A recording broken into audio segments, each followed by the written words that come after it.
New tonight at 9, when you take your family out to eat, what are you actually eating? Well, hidden from our eyes, microscopic germs lurking all around the restaurant. So we sent Fox 25's Jordan Lucero to get a better look. She took a swab to the things you get your hands on before you get your hands on your food. It's only on Fox. We randomly selected 5 restaurants across the metro, fast food, fast casual, some sit-downs from Norman to Edmond. Which ones are not important? We're not naming them because they could be anywhere. We just wanted to take a general look at the things you come in contact with every time you eat at a restaurant. And the verdict is in. It may make you want to rethink how you dine.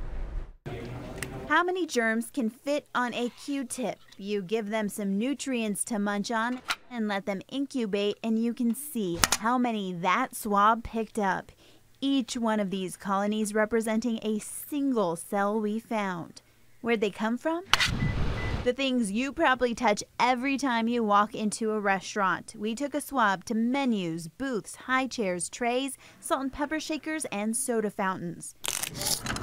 We took the swabs to nutrient plates, each designed to test for certain contaminants. The reason that these specific plates are good is that they are going to grow possible pathogens, things that could make you sick.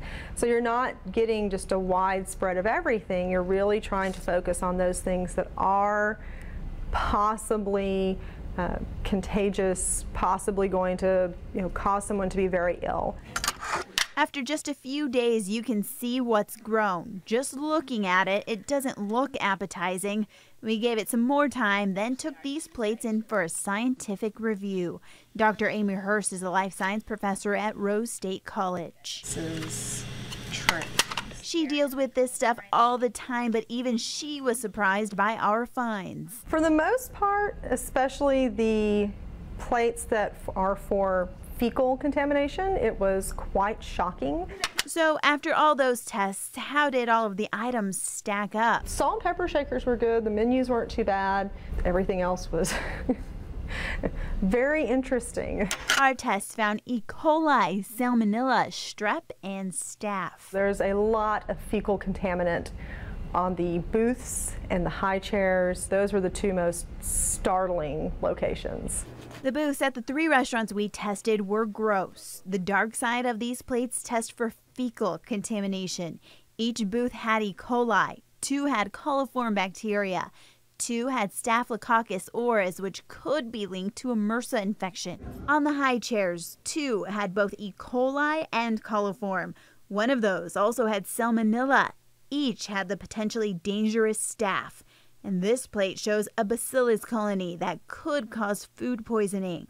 That doesn't mean sitting in these booths or high chairs would get you sick. But it could.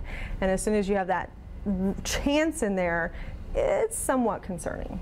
As for everything else, fast food trays were filled with germs, fecal contaminants, staph on one, strep on the other.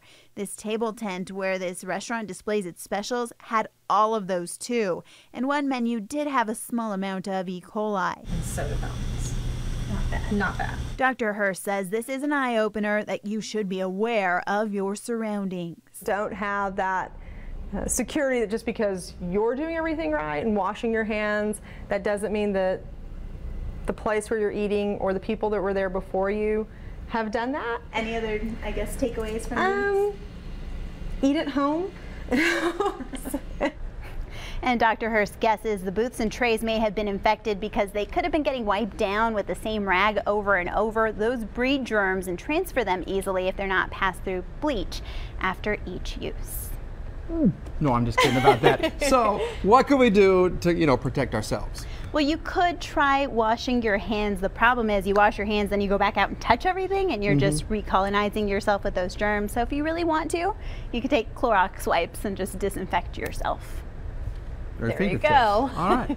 Thanks a lot, Jordan. Very interesting information.